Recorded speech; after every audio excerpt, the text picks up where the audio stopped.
Hello out there. We missed you guys. It's been a week. Welcome to the Switch for Good podcast. I'm Dotsie Bausch, and I'm here with Alexandra, who needs no introduction, not even her last name. It's just Alexandra. It just is. So we did a hike on Saturday, and so many reasons that I have always admired you. But one of them that has sort of just, really come into focus, one of the reasons that has come into focus so much for me over the last, probably 6 months, is you will say to me, Dotsie, racism is a white people's problem. We started it, and it's up to us to fix it. And the very first time you said that to me, I remember getting in my car that day, and I was kind of like, Is that your Kentucky self coming out? I don't know what that is, but I just felt kerfuffled, and I was like, I didn't do it. Like, I'm not my grandfather or his father or his father or his mother. But then I realized that you were 100% right. And it's changed a lot of my lens with how I see the world. And on Saturday on the hike, you brought up a book that I want you to tell everyone about, and a journey that you and I are thinking about taking with one other human, and what we might uncover on this journey in this book that has to do with racism. Yeah. So when you said I didn't do this racism, I'm not part. I didn't start it. What I've learned in the last 6 months is that we might not have started the racism thing, but I know for myself, I've been perpetuating it without knowing. Mm-hmm. And the last, the Black Lives movement, the Black Lives Matter movement has helped me understand where I've participated in white supremacy without knowing. And it's called white privilege, and I didn't see it because it was all around me, and I've been looking at myself so much in the last during COVID. Actually, this is an amazing year, 2020. I'm so glad to be part of it because it's a really special year. As painful as it's been, I hope that we humans can come out of it better. I know that I'm going to. And one of the reasons is because of this journey of looking at myself and how I've participated in continued oppression. And my twin sister, Caroline, she was in a book club that was reading a book called Me and White Supremacy, where you have to it's for white people to look at how we continue this, the institutions of racism and the culture of racism in the United States. And she's really strongly suggested that I also read the book. And so I got the book, but she said it's best done in a group so that you can discuss it with other people. And so, Dotsie, you're my partner in crime, and we're on this journey together on this podcast, learning from so many of our guests, and so many of our guests like Eric Adams, who told us that we needed to intentionally invite people of color and different cultures into our lives because it wasn't going to happen naturally here in the United States. So this book club is going to be you and I looking at our own racism and stereotyping and biases. And Caroline, my sister, said it was really uncomfortable, that she did not want to see anyone to see her workbook and the writings that she was asked to do from this book because it made her so uncomfortable to look at herself. And so you and I are going to go on this journey. Tell me a couple of the ways that you have seen thus far and learned this year in how you have participated in oppression. What is some examples? Well, I can definitely say that I have been an activist all my life. And when I was really focused on environmental issues, I did notice that it was very white. For example, I was very active in the electric car and getting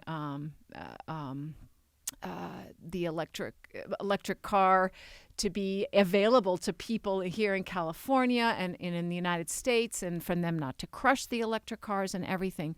And we were a very white group, and I always thought it was because other races or peoples of maybe people of lower socioeconomic or different cultures, they were just dealing with other issues that were more pressing, and so they couldn't deal with the environmental issues.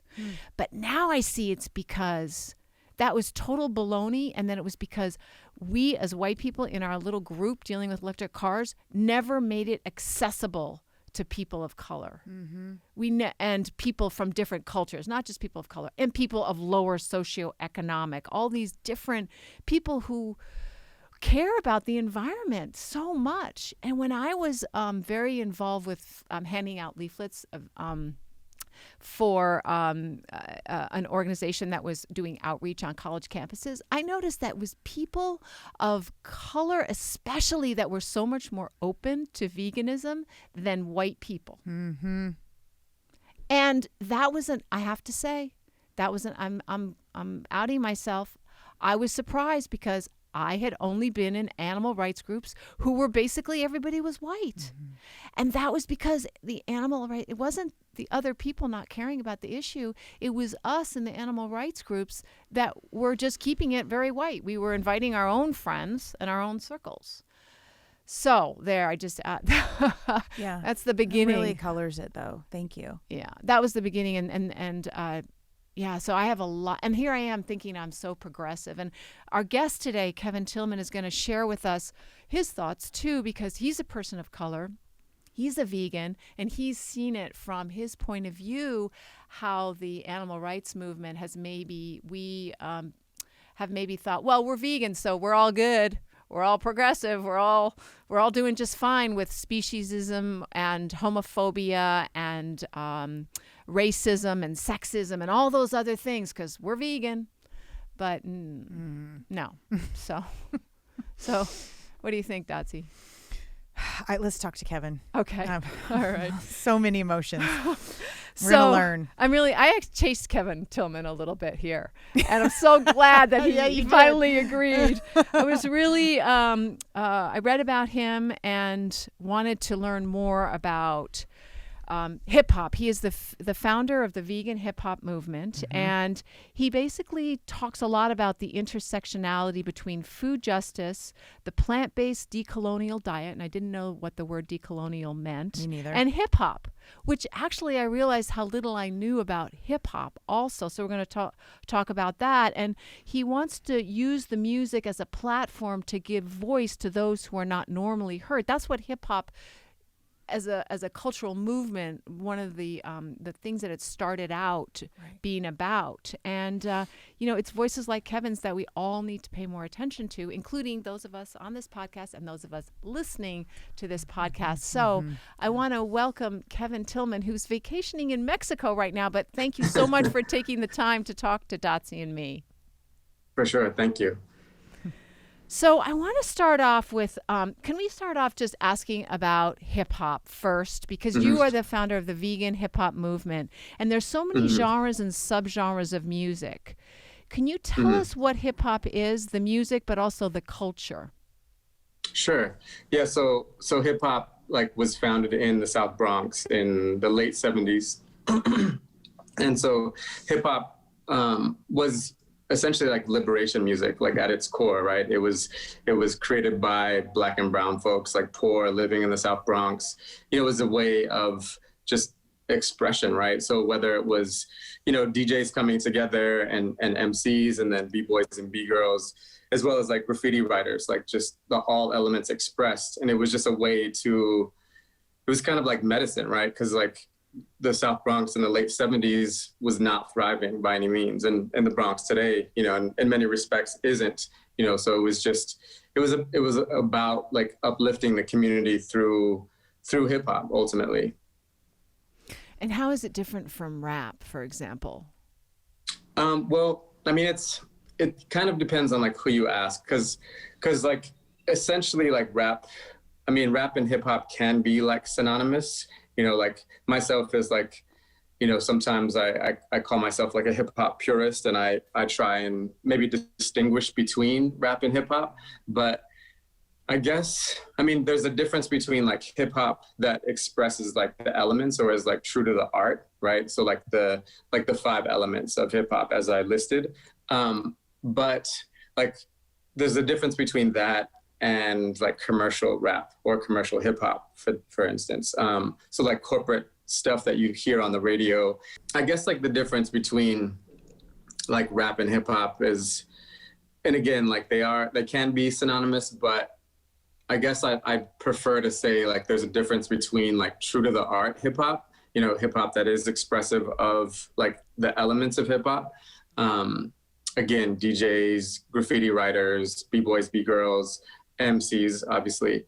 And there's other like elements or facets of hip hop. But there's a difference between those who like adhere or practice hip hop in its like kind of original form versus like corporate rap or corporate hip hop, like artists who just, you know, like they put out messages that are pretty congruent with like the status quo, right? Whether it's like glorifying violence or like conspicuous consumption. So there's a vast difference. And I mean, sometimes there's crossover as well. Yeah, I went to college in Philadelphia in the early 90s, and hip hop was massive in that period of time in Philly. And to me, it felt like a culture, like a movement. Like I knew that there was hip hop music. I think I thought it was kind of like rap, but rap was to me just you know, like a form of music, but it felt very much like a culture was forming and brewing, which obviously now I'm learning it had been for 20 years. It started in the 70s. But does it feel like its own culture to you, hip hop? Absolutely. Like I lived in England in the late 90s, and that was where I saw like hip hop like kind of just being like really preserved. And I've heard this over the years, and definitely just like through conversation with numerous artists who would travel and just like base themselves in Europe to just like, I don't know, be more successful as MCs or DJs, for instance. But I noticed like at shows consistently, like all of the elements were pretty much expressed. Like they had space for like DJs, for the MCs, for B-boys and B-girls. Like there was a graffiti artist or numerous graffiti artists in the background just creating art, you know? So it was just like a space that was just like alive, like in expressing all the elements, as opposed to, you know, like being at a club, for instance, where they're just playing like oppressive music, you know, that's just like over some like simple beat, if that makes sense. Yeah. Okay. But before we go on, I need to read your whole T-shirt for those watching on you. So it's slap your local racist. Okay. Yeah, and just local because you can reach them and slap them, because there's a lot of them that we want to slap around. Tell me about the origins of that shirt. Yeah. So this shirt was created by this social media account called America Hates Us. And they've actually like really blown up with like messages like this. In fact, I think the newest one is they did in collaboration with No White Saviors, which is another social media account. And theirs says like slap your local colonizer. So yeah, they just put out like just kind of blunt, you know, messages that are challenging racism and bigotry. Like they have another one, a T-shirt that says "Trust Women" or "Believe Women" is what it says. So it's just like really, you know, just social justice oriented messages. Yeah, I'm gonna look the No White Saviors up. My understanding from my reading was that rap came. My understanding from my reading is that hip hop culturally was about. Tried to serve as a mouthpiece for the oppressed in society. Is that right? Because rap, as you said, doesn't aspire to that. Does hip hop? It started as that. Is it still like that? Yeah, absolutely. Yeah, hip hop has always been like dedicated to liberation of oppressed people, like everywhere. Like that's the beautiful thing about it, is that that it's a global phenomenon. Like folks like all over the world, you know, have used like hip hop as a tool to like organize and to like uplift communities. And again, like rap is just like, if anything, it's more of like a component of, or can be seen as a component of like hip hop, which is like the culture, right? Because like rap could be like synonymous with like the aspect of like MCing, like, because, you know, you'll say like, you know, who's your favorite rapper or MC? Like those are kind of interchangeable. So I guess I like spend less time trying to like maybe distinguish between rap and hip hop, but more like hip hop that is authentic and that is like rooted in community versus individualism, which like a lot of corporate, you know, rap or hip hop, you know, that's what that promotes. Mm-hmm. So you want to separate the hip hop and rap that is basically about consumerism, as I think I heard you say it, booties and violence, and the hip hop that has a more empowering message. Right. And I mean, the reality too is like hip hop can also be like fun loving, right? It's like, it could be about like, you know, I don't know, being at a party or having fun, but like not at the detriment of others, obviously, right? So, and that's like the glaring, I mean, too, like, there's a lot of like underground hip hop or independent hip hop that has like these very same oppressive messages, but I guess like that's where things get muddled because ultimately, like, you know, whether it's an artist who is about like glorifying like what they're wearing or what they're buying versus like an artist who, like the ones that I promote that are like about like health and wellness, like they're still kind of under the umbrella of like hip hop or are considered rappers, you know? And so I don't know, like we could go on and on all day about like who's deemed like a rapper versus who's like a hip hop artist, or because they're pretty interchangeable, like depending on who you talk to. Well, you have taken a holistic anti-oppression approach by finding the vegan hip hop movement. So instead of just not oppressing all Homo sapiens, it's all who live on planet Earth. What is the vegan hip hop movement? Yeah. So yeah, the vegan hip hop movement that came about like in 2006 when I lived in Portland, where like kind of what I was hearing in the conversation between the two of you earlier, just like I had turned vegan like shortly after I moved to Portland from the Bay Area in 2004. And Portland was like the perfect place to be, given that it was like at the time, according to PETA, like the most vegan friendly city in the US. But it was also like the whitest major city in the US. And it was something that, I don't know, was like, it was twofold. Like I was excited to again, be vegan there and have access to like a plethora of vegan options. But then when I found like I was like gravitating towards like animal rights events and whatnot, and they were just like exclusively white, it was just like, it was challenging. And I was like bumping up against that sort of like, that just like that entitlement or that ignorance, that belief that because we're vegan, like we are like compassionate or cruelty free, but not recognizing like unearned privilege and just like perpetuating, you know, the same oppression that, I don't know, that they claim to like not be, you know, perpetuating.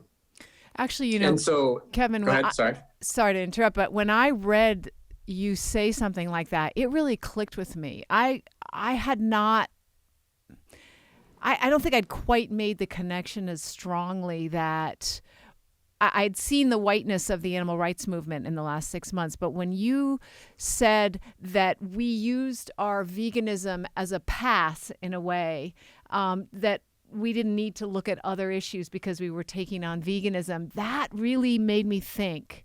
So I appreciate that. Thank you. Yeah, it was, I guess to like speak to that and just deviate from like the vegan hip hop movement formation a little bit. Like that was something that I just like experienced like all over. Like I lived in Seattle for a while, and then around that time I went to an animal rights convergence in Norway. And this was like 2009 or so. And it was just like consistently, it was just like they were like hyper white spaces. And if anything, there were just like very few like people of color like in attendance. And I remember like one of the most like glaring examples of like this like idea of like getting a pass because you're vegan and you happen to be white. I went to see the screening of the film Bold Native. Do you remember that movie? Yes, Nick is in Bold Native. Oh, I haven't seen it. I have to write that down. Yeah, and so they were screening that in Seattle, and like there were two directors, and they were both white. The guy, of course, like he straight up said like because he's like vegan now, like racism and sexism are kind of like a thing of the past because he like adopted like a compassionate lifestyle like for the sake of animals, and it was just so offensive and just so naive. And I had to like address that. It was during the Q&A when he was talking about this, and I let him know like how like flawed that idea is, you know, and spoke to like how I'm like the only person, like damn near the only person in this like full like space that is of color, you know. And we kind of went back and forth, but like I think it was like his partner, like the other director, like I think she kind of checked him. I don't remember that exactly, but yeah, I think that I'm not surprised that not because I don't know that gentleman you're talking about, but I'm not surprised that would happen. Yeah. So also for people watching the YouTube channel, I would just tell them if they're not, your tattoo decolonized on your forearm is a concept that Alexandra and I are really wanting to dive into and understand and help our listeners understand. And as it relates to so many things, which I'm sure you're going to school us on. But I guess the first question is, what is a decolonized diet? We've heard you speak about that, and then go down any other pathways that you want to with explaining this for us. Yeah, for sure. I guess to like finish like answering like the first question about the vegan hip hop movement, and then delve into the awesome Yeah. I guess like, so yeah, the vegan hip hop movement was like created because hip hop informed me like politically and socially, like, you know, throughout my life really. And then when I came to veganism, just like a light went off, and I just realized like that there was like such oppression was interconnected, you know, and I felt like I wanted to kind of join the two, hip hop and veganism. And at that point, like I had been creating what I call the fresh veg mix. And so it was because I've always been into like making mixes, like back in the day, mixtapes, and just like more like, you know, just mixes on Spotify or whatever platform. But so it was the fresh veg mix, which consisted of artists who either had like a food justice message or like a vegan or vegetarian message. And so that was kind of like what kind of brought the vegan hip hop movement into being. And because it was like voices, you know, of marginalized folks, like particularly people of color who had already been like talking about like veganism or eating in a healthy manner. And some folks too were like talking about like decolonial like food ways, you know, just recognizing that like the ways in which like colonization and conquest like impacted indigenous people like all over the world, right? Their life ways altogether, but like their food ways as well, right? So thinking about like people who were like enslaved Africans, like in the US, like during slavery, like many folks were given like, you know, like discard remains of like pigs, for instance. And then of course, like as, you know, as slavery was like abolished, you know, then like what we call soul food became, you know, something that was, though it was like kind of rooted in survival food, it then kind of took up like kind of more space. It was like glorified, you know, like it showed up on like menus and eventually like obviously like restaurants, and people were eating like pounds worth of like animal flesh, like the parts that were originally like just scraps, right?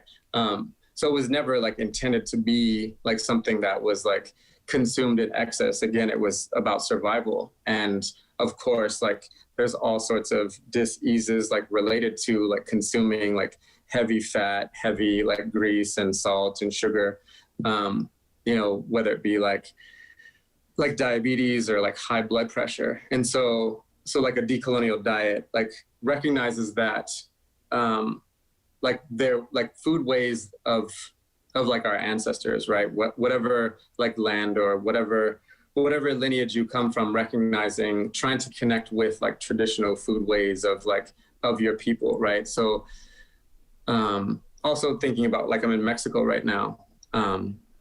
Sorry if I'm jumping too much, but I'm in Mexico right now, and I remember when I lived like, for instance, like in Costa Rica in like 2006 or so, and I got the opportunity to show. I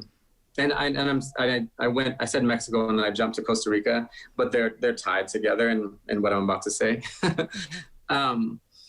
So when I was in Costa Rica, I went back to this school that I had been teaching English at like a few years prior. And I got the opportunity to show the documentary Earthlings to about like 200 like college and like high school students. And we just had like, there were maybe like 3 or 4 like screenings of the film that I hosted, and we had like a conversation after, and like consistently the sort of response, like people were definitely like mortified by what they witnessed, but consistently said that like, that it's part of their culture, right? Like their relationship to whatever dish, that they eat. And I spoke to the fact that like the Spanish like conquest like brought in animals that are not like native to the Americas, whether it be Mexico, whether it be Costa Rica. So like, whether it be like a cow or a pig that is like heavy in the diet, like that is not the original like traditional diet to like indigenous people of these lands. So that's what the decolonial diet gets at. It's like reclaiming like food ways and just foods as well, right? Like kind of stepping back from like the colonial diet that had been imposed on people all over the world. Mm-hmm. It also explains, certainly the original diet by mainly BIPOC cultures, and why dairy disproportionately affects people of color so much, because it's not it was never in your original diet. White people are the morons that have been milking cows for a really long time, and so we have that genetic mutation, right, that makes us lactase persistence, right, which is actually abnormal. But that original, getting back to that original healthy diet would obviously change so much. Yeah. Totally. Yeah. So a decolonial diet is essentially, for, I would think, most cultures, very plant heavy, plant and seed and nuts. And is that fruits? Correct? Yeah. Sorry, I meant to speak to that. Yeah. Like a decolonial diet is like more, it tends to be like more plant-based, like also depending on where in the world too, right? Because like some people live like coastal, and obviously it's like access to like fresh fruits and vegetables and nuts and seeds they're not as abundant. So it really varies, but yeah, decolonial diet like tends to like sway more towards like a plant-based diet, and if anything, if flesh is consumed, it's like it's in moderation too, because obviously people didn't eat, flesh in excess as they do today, like animal flesh, that is. What are some of the groups or the hip hop artists that we can listen to? Because I mean, gosh, I feel really embarrassed saying this, but I just know the white people like Xavier Rudd and Jack Johnson. I'm a huge Xavier Rudd. I listen to it pretty much every day fan, and I know that very vegan message in there. But I want to start listening to some of these hip hop artists that talk about food and the cross section of injustice and environmental concerns, and like, who are they? I want to write them down. I want people to know. Yeah, definitely. let me get some water again. No problem. It's a Spanish word, so Okay. so my tongue was like You have tripping. to get that. All right.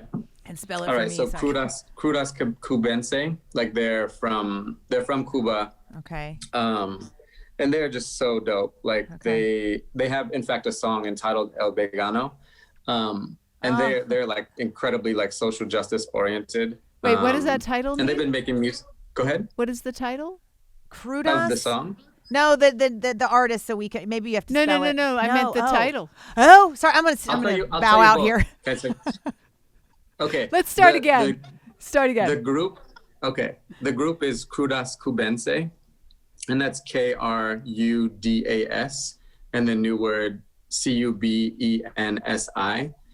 And then the title of the song is El Vegano. Oh, the vegan. Yeah. Yay. Yeah. Awesome. Yeah. And they're amazing. Like they've been making music for a long time, and like they're super dope. Like they are queer identified, and I believe they're a couple, and they also like because I've heard like messages from them, like I'm getting the chills just thinking about like the work that they've done over the years. Like much of their music is like in Spanish, like they do have some in English, but they also like challenge like fat phobia, which is like something that like is out of hand, you know, within like the vegan community. So they really like, I don't know, they really like put out like a dope message like in their music constantly. So it's very intersectional. Were you about to say something? Sorry. I apologize. I was just going to say it's very intersectional. Their message. Very much so. Yeah, there's this group, Ephniko. It's Ephniko. He's from Colombia originally. Like he lives in Miami. He has a song called Kung Food, and it's like a pro-vegan song. Yeah, he's great. Like I actually met him in Caracas in Venezuela, like in 2006. And he's been vegan for a long time. And of course there's Dead Prez, like, you know, that's like a kind of go-to, you know, vegan, you know, hip hop anthems and what have you. They have one called Beef, right? It's called Beef? Be Healthy. Be Healthy. I thought their song was called Beef. No? Oh, no, you know, I'm trying to think of what song that is. Oh, that's KRS-One that you're thinking of. Yeah. And then Stic of Dead Prez, like he has this RBG Fit Club, and so like his focus is really like heavy on, you know, just like eating like a healthy like plant-based diet, but like fitness is like kind of like his motivation. And I'm sure you already know about him. Akala is an MC from the UK. Like he does like a lot of like similar stuff. Like he's like all over the world, but he's like very social justice oriented and has like expressed like through music like the importance of a vegan diet. Where are the hip hop women talking about this? Everything was he. Yeah, thank you. Well, Krudas Cubensi, like they like though like they're queer identified. I don't recall like their pronouns off the top of my head. But like Sarok is a woman. Okay. And then Psalm 1 is someone else. Like I guess like what I've noticed like in the years of like the vegan hip hop movement, like I used to like interview folks like steadily and consistently, like most of the folks that I interviewed like over the years were women, though like their diet and like their food politics didn't show up as much in their music. Like they might like make references as opposed to like, and sometimes they were just like subtle, but like more off the record, like they were expressive about like them being vegan, but it wasn't like central to the music that they made. Yeah, because that's the thing about the Fresh Veg Mix. Like I have probably, I don't know, 200 plus like songs that speak to like food justice or veganism. But overwhelmingly they're men's voices. And I mean, that's also like, you know, that's a reflection of hip hop too, because hip hop is like very like male dominated.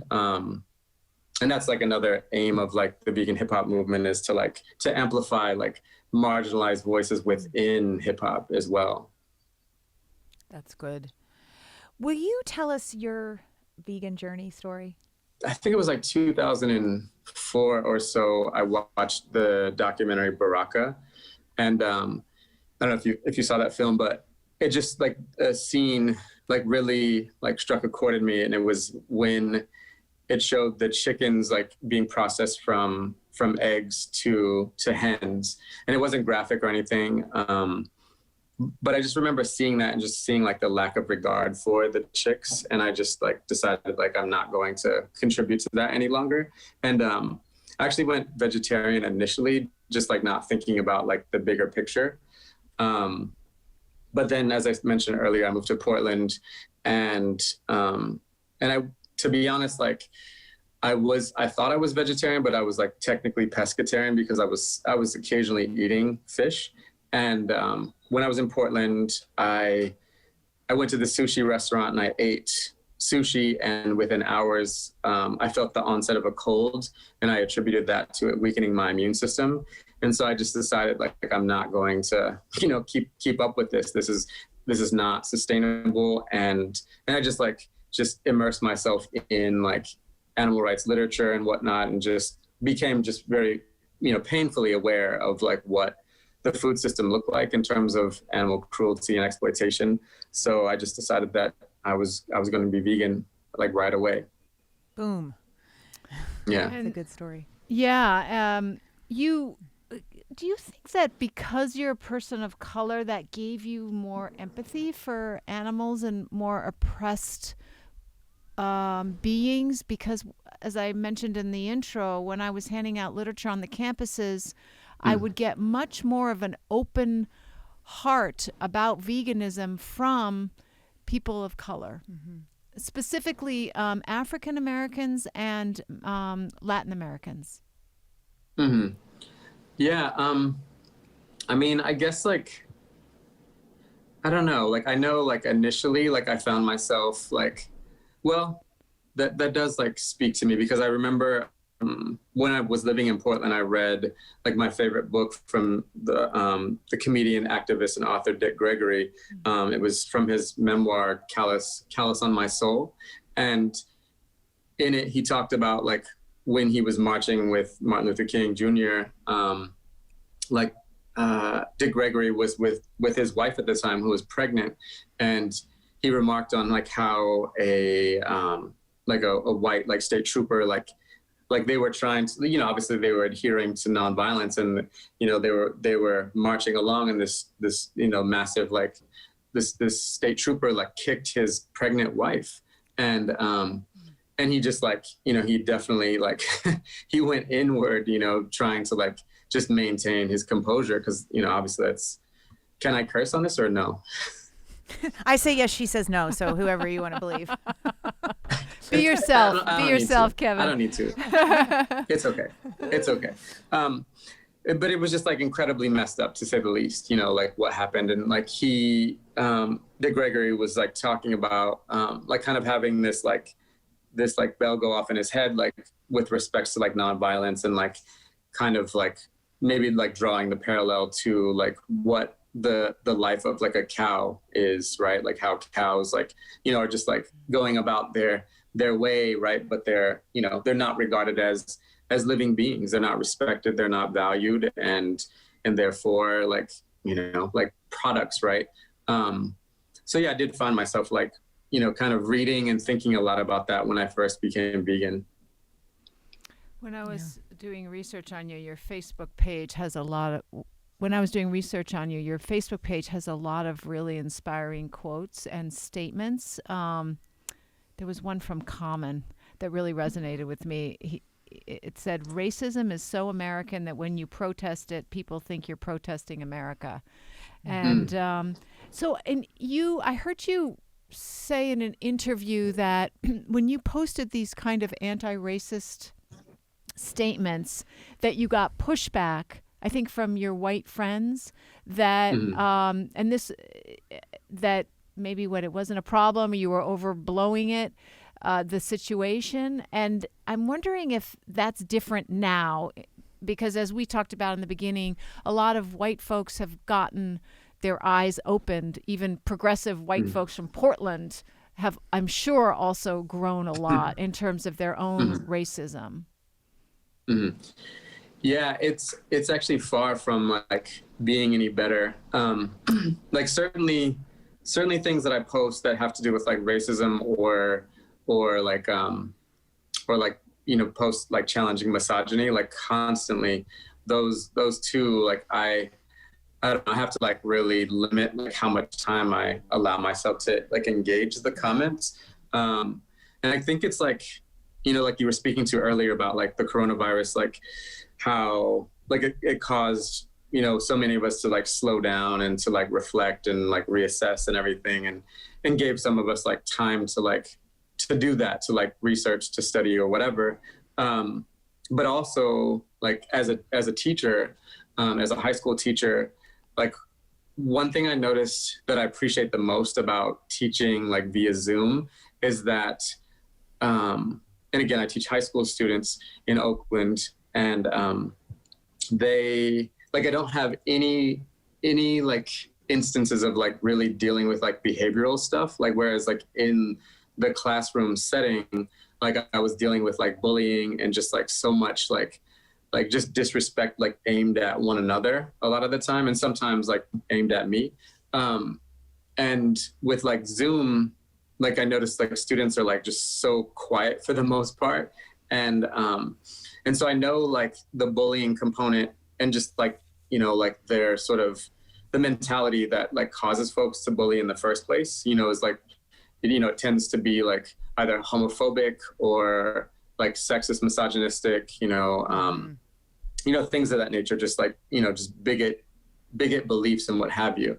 And so because I know that the students are no longer doing this like with me in Zoom, because they have to be intentional, right? They have to like, to turn their mic on to like blurt out something, something toxic. So I know that, like based on like my, monitoring like the vegan hip hop movement on Facebook or Twitter or Instagram, like the comments, like the trolls are just far more numerous. And so anyway, I tie that to the teens, because like, I know that many people are stuck at home, they're cooped up at home, and they're just, it's a challenging time to exist in, whether politically or with the virus. And so people are, just lashing out online, so it's become a whole lot. Wow. It's far from like getting better. Yeah. I had hoped that was not the case, that people, just understood more about where you were coming from and why it was important to post these things. Right. Yeah. Can I say one more thing about that? Oh, please. Like just like in the, in the wake of Thug Kitchen, right? Like coming to their senses, like, which, I think is like such a performative act. But like I posted a lot about that, like over the years, and like I was a part of like the movement to like boycott them, like doing their speaking tours, like when they first emerged, like when explain? I lived, or I still live. Go ahead. Our listeners need to even go back to, Thug Kitchen, who they are, why you were boycotting. So we could, okay. Just Should in I case keep talking, they don't or? know. Yeah, start again. I want to hear the So I'm so sorry to interrupt. I just don't. I feel like there might be people that are like, "What is he talking about?" Yeah. Oh, okay. So we know, like kind of but good context for Thug Kitchen. Yeah, that it's a cookbook, that it's a couple, right, and that they were using that whole thing, and why you were boycotting them. Oh yeah. So Thug Kitchen, a white couple like from Los Angeles using like, digital blackface, as I think, Bryant Terry referenced. So nonetheless, like when Thug Kitchen, like after they moved from their just like online buzz and then, transitioned into their book, like that was when they revealed like their identity. They were just this white, like yuppie couple. And so when they first came out, like, and they were trying to do their book tour, like I, along with many like anti-racist activists, like in the Bay, were effective in like boycotting them coming to the Bay. And we were in contact with folks in New York and in Seattle and Portland. I believe we were effective in New York and Seattle, but of course, Portland, like Portland didn't step up, and Thug Kitchen like went and had like a great talk or whatever. But anyway, so fast forwarding, like, cause like, when was that? Thug Kitchen came out like in 2014 or so. But like when in the wake of like the Black Lives Matter movement, like the resurgence of it, Thug Kitchen, like, supposedly came to their senses, right? And they decided like, this is a awful name, even though like they had received like numerous like, basically when Thug Kitchen over the past like had been informed numerous times that like what they were doing was problematic, like they didn't care, right? But now, because they wanted to like remain relevant and keep like their fan base, they decided to like, to care, quote unquote.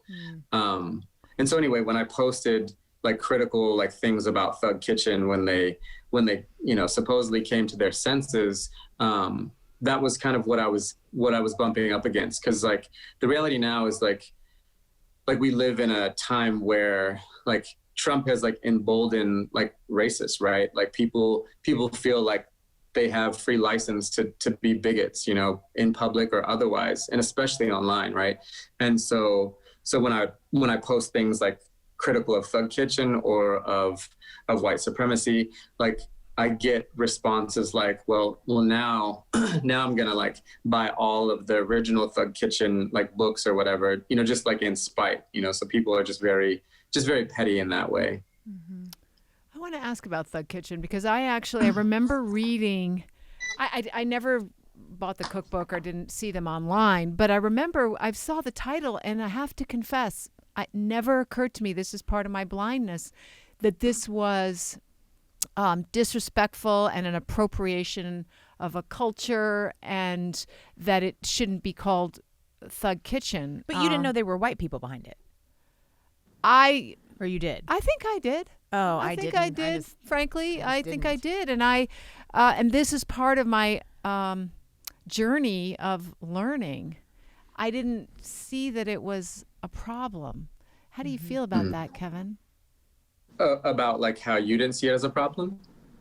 Well, I guess like I should first say like it's not like Thug Kitchen, like the issue was never about like them. Well, I mean, they were appropriating in the way of like using African-American vernacular, right? Like there are white folks who didn't speak like that. So that was like problematic because it was like, it's just like mimicry, right? And it's just like done out of like malice, or like it's, and like as Bryant Terry talked about digital blackface, like we talk about like, we think about like the days of like minstrels where like white men mostly and just white folks in general would don blackface and play out like stereotypes of black folks, and that's essentially what Thug Kitchen was doing, and then like a lot of the conversation revolved around like the language, as if like the language was the issue, right? Like if they're cursing, like that's one thing, but like the way in which they were doing it, like that was a whole other thing.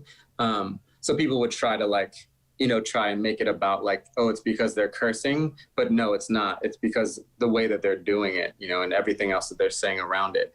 And also like tying this idea of like a thug, to their product, right? Because at that time, like, I mean, even before that, like thinking about Trump again, like thinking about the Central Park Five, like when Trump was just a regular white, millionaire, how like he referred to those men as thugs, and as he does today, thug is like very, very racialized. It's like kind of like this like acceptable way of saying the N-word like in public, and so Thug Kitchen knew, like they knew what they were doing. They knew like that it was problematic, which is why they concealed their identity until they like came out with their book, and just kind of took it on. But anyway, I still don't know if I've answered your question, but about how you didn't think it was, or did I answer your question?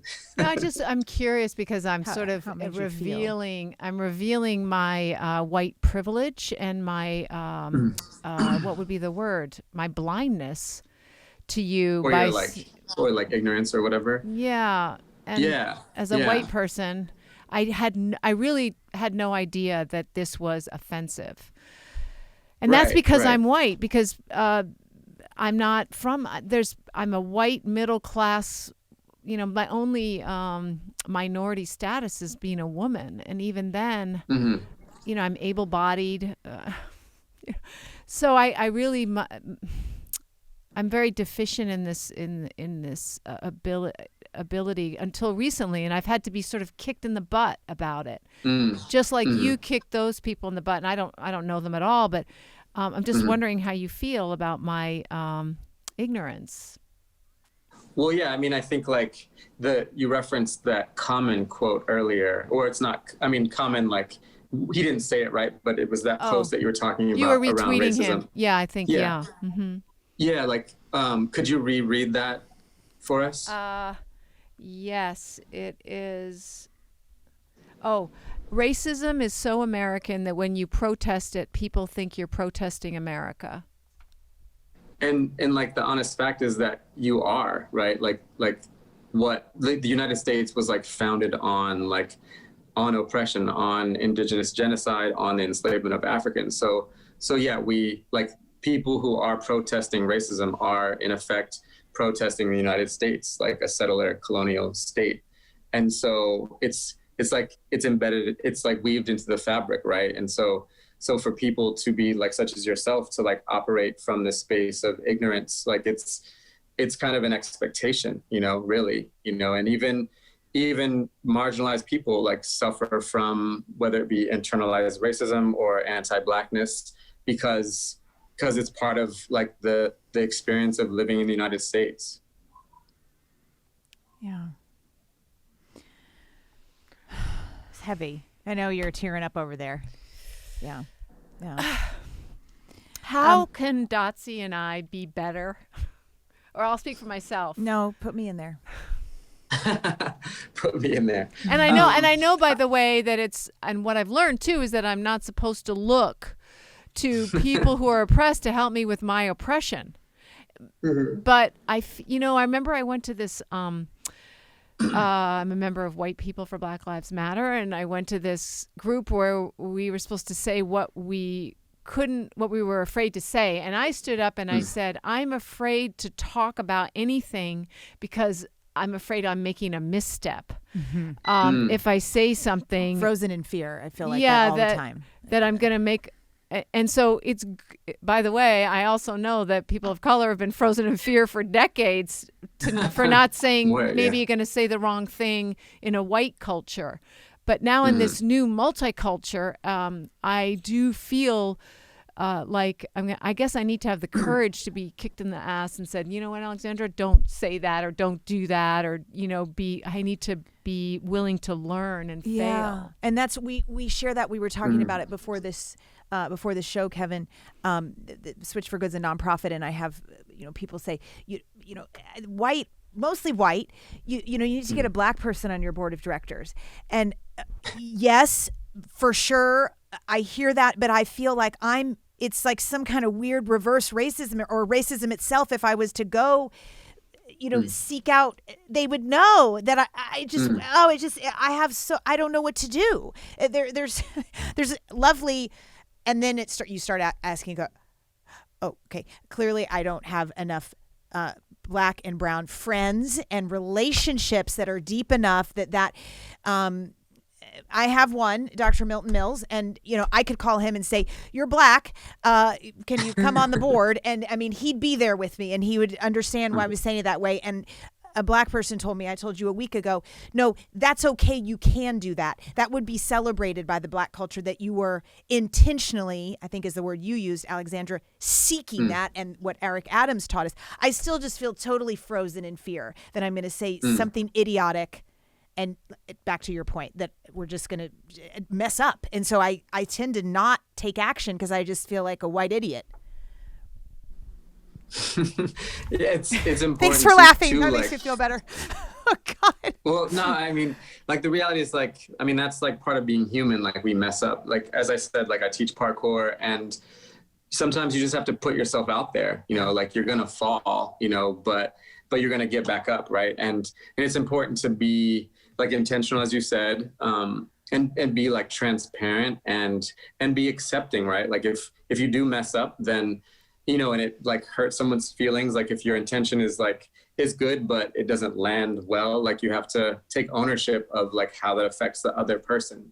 You know, I think about like when, like for me as a cis man, like it was, I don't know, it was like about 20 years ago, my partner at the time, like she was like challenging like the hip hop that I was consuming, you know, like as I mentioned earlier, like I was listening to underground independent hip hop, but it doesn't mean that it's like necessarily like uplifting or positive, you know. It was just like messages that were misogynistic, you know, like where like the B word was like so normalized. And yeah, she just like really challenged me, you know, with what I was consuming. And I just like, and I remember like being a little defensive about it because like, you know, hip hop is like my culture, and like, and, you know, I can be like that, I guess. I can be like, you know, like sensitive when people are critical of something that I really care about or know about or whatever. But I remember like taking that message on and just like really going inward about that and like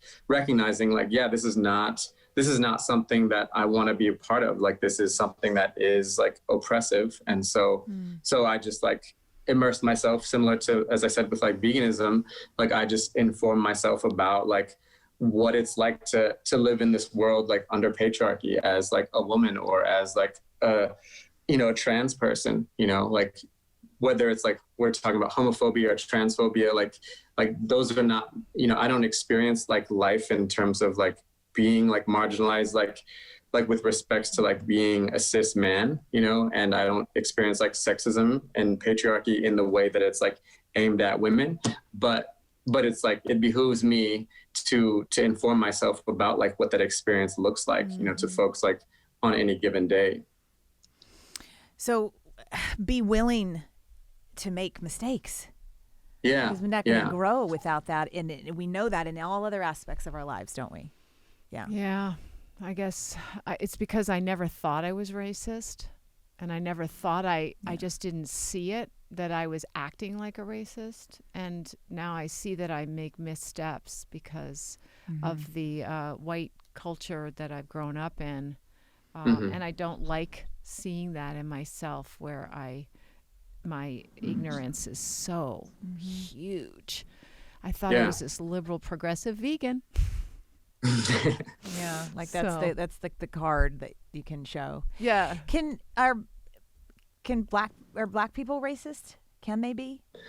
Well, they can experience like internalized racism. So like in the context of like white supremacy, right? Like the US. And the reality too is like white supremacy is a global phenomenon, right? So like even though I'm in Mexico, like Spanish conquest, you know, we're talking about like white Spanish conquest, like is embedded in colonization in Latin America, right? And so like even though most of the population throughout Latin America, they are brown, but like part of like the experience here is like rooted in like anti-Blackness and anti-Indigenous, because that was like the colonial project, right? And so people here like suffer from internalized racism. You know, they have like adopted like the colonial mentality, just as in the US, right? Like how, you know, people of color, you know, like are, you know, indoctrinated into this white supremacist system, right? It's like,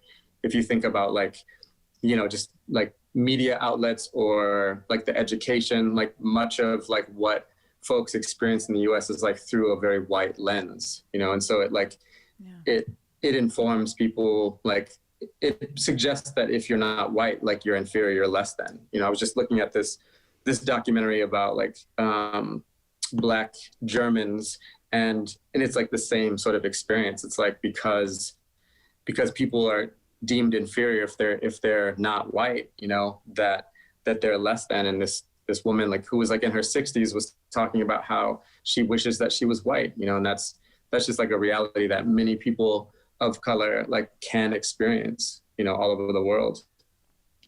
Thanks for that. You are a high school teacher, and you also, it sounds like you've taught all around the world.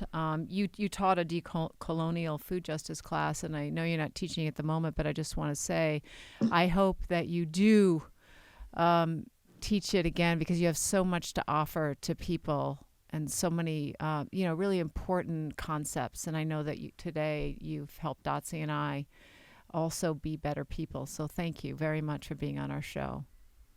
And thanks Thank for you. sharing. And that's another part of it too, is like that conversation, just having the conversation. That's what we all need to be doing anyway, right? Well, we hope to talk again then. Yeah. There's Good, the action items for our listeners. Start having the conversations before we check back in again with Kevin. Thank you so much, Kevin. Thank you. So thank you so much for tuning in today. If we helped you in any way, then click the subscribe button and let's keep hanging out together. We have so much more to share with you. And if you need more information on actually making the switch for good, please visit us at switchforgood.org for loads of info. And you can subscribe to our mailing list where you will receive all sorts of super cool gifts, discount codes to our very fave dairy-free products, and a lifetime of powerful health tips. So join us on the journey to switch for good. This is the future.